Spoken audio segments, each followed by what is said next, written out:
If you're planning to retire on $2,000 a month, the way you claim Social Security could cost you more than $80,000 over your lifetime, and most people get it exactly backwards. Here's the part that stings. $2,000 a month isn't some doomsday budget. It's almost exactly the average Social Security check in America right now, about $2,083 a month.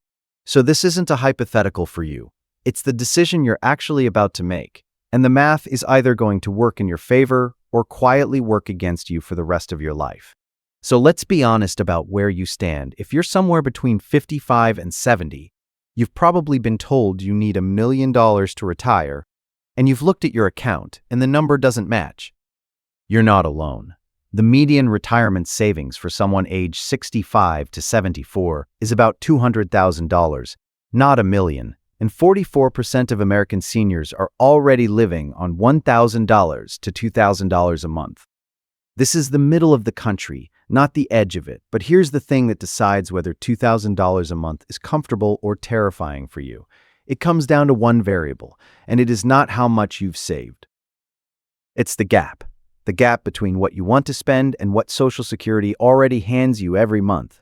Get that number right, and the whole picture changes. Get it wrong, and you'll either save for a nest egg you never needed or fall short of one you did. Let's find your number. Start with a stat call-out, because this is the number that reframes everything. The average Social Security benefit is about $2,083 a month. Now here's what nobody tells you. To replicate that check as a lifetime, inflation-protected income stream, you would need to buy an annuity costing roughly $625,000. Read that again. That monthly check you're already owed is the equivalent of a $625,000 asset that pays you for life, adjusts for inflation, and never runs out. You already own it, you just don't see it on a statement. So when someone tells you that you need $1 million, they're ignoring the six-figure asset already sitting in your name.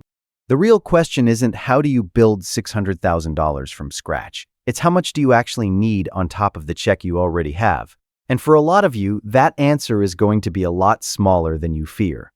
Now let's put a side-by-side rate comparison on screen and name the rule people quote, the $1,000 a month rule. It says for every $1,000 a month you want to pull from savings, you need about $240,000 invested. That's just a 5% withdrawal rate wearing a friendlier name. So $2,000 a month from savings alone would take about $480,000. Use the more conservative 4% rule and $2,000 a month needs $600,000. Those are big, scary numbers. But here's where it gets interesting, and this is the misconception that costs people years of unnecessary anxiety. The 4% rule does not include your Social Security. It's savings only. Social Security stacks on top. So we don't calculate the nest egg for your whole $2,000. We calculate it for the gap.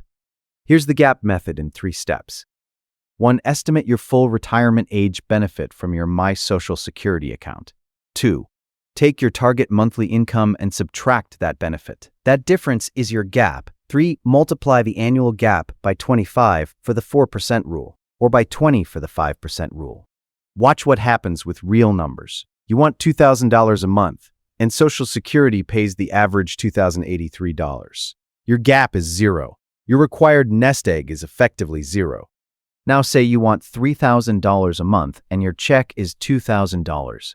Your gap is $1,000 a month, which is $12,000 a year, times 25 equals $240,000. That's your real target, not $1 million, not $600,000. The gap, and only the gap. Now to the single biggest lever you control, and it's worth a 77% swing in your monthly check. Let's build a bar chart on a full retirement age benefit of $2,000. Claim at 62, and your check is permanently cut by 30%, down to about $1,400. Claim at 67, your full retirement age if you were born in 1960 or later, and you get the full $2,000. Wait until 70, and delayed retirement credits add 8% a year, pushing you to about $2,480. That's 124% of your full benefit. Line them up. 62 gets you $1,400. 67 gets you $2,000. 70 gets you $2,480. From 62 to 70, that's a permanent 77% raise. For life, adjusted for inflation every year after.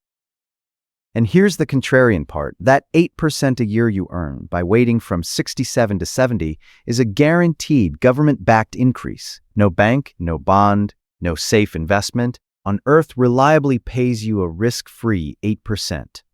Yet the instinct most people follow is take it early at 62 before it runs out.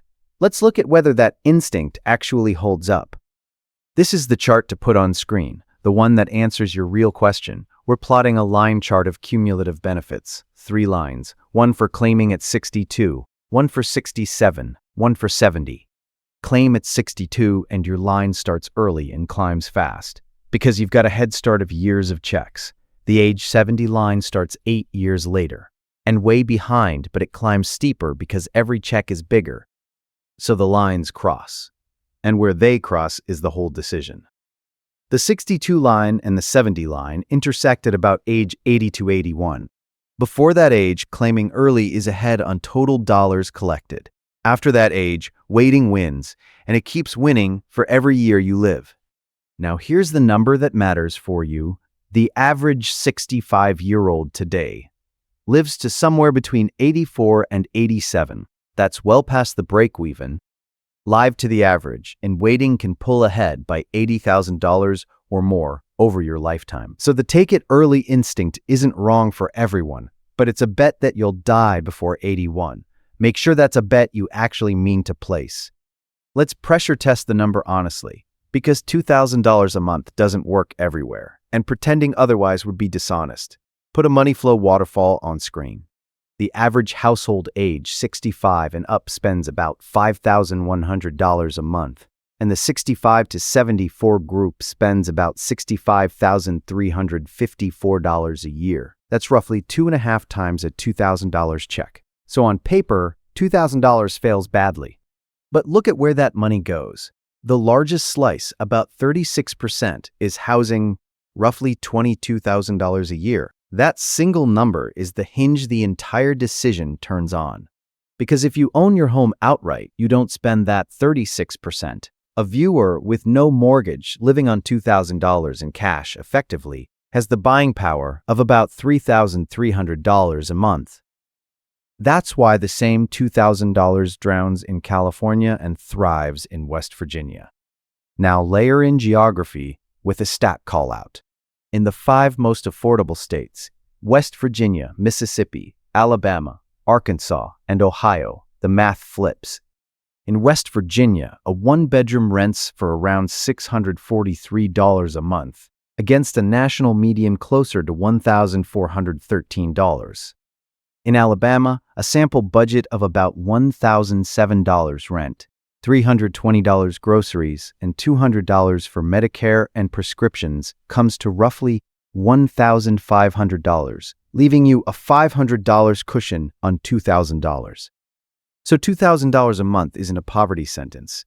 It's a geography problem and a mortgage problem. Solve those two, and the same check that fails in one zip code leaves you breathing room in another. One more piece before we get to your decision. Because the 4% rule gets quoted like scripture, and it isn't one. Put up a side-by-side rate comparison of the withdrawal rate. The classic 4% rule would put your $2,000 a month target at a $600,000 nest egg. But Bill Bengen, the man who invented the 4% rule, has raised his own number to 4.7%, which drops the target to about $510,000. Meanwhile, Morningstar, looking forward at today's valuations, says 3.9%, which pushes it up towards $615,000. Notice these are model-dependent estimates, not guarantees. The honest takeaway is that the safe rate is a range, roughly 3.9 to 4.7%, and it depends on your investment mix, your time horizon, and market conditions you can't control. So don't treat any single number as a promise. Treat it as a band and lean conservative if you want to sleep at night. So here's your decision framework. First, run the gap method. Pull your full retirement age benefit from your My Social Security account. Subtract it from your target monthly income. Multiply that annual gap by 25 for a conservative plan, or 20 for a more aggressive one. That, not $1 million, is your actual savings target. If your target income is near the average check, your gap may be close to zero. Second, the claiming decision. Claim at 62 if you're in poor health, if you genuinely need the cash now with no other income, or if a higher earning spouse will leave you a larger survivor benefit anyway. Wait towards 70 if you're healthy, if you have other assets to bridge the years from 62 to 70, and especially if you're the higher earner in a couple, because your check becomes your spouse's survivor check. Remember, the break-even sits around age 80 to 81, and the average 65-year-old lives past that. Third, make the $2,000 actually work. Eliminate the mortgage before you retire, because housing is 36% of the budget. Seriously consider a lower-cost state, where the same check can leave you a $500 a month cushion. And budget separately for healthcare, at least $200 a month for Medicare and prescriptions, because it rises faster than regular inflation. Run those 3 moves, and you'll know your own number instead of guessing at someone else's. If this made the math feel a little less scary, hit like and subscribe so the next number you need finds you. We did the math so you don't have to.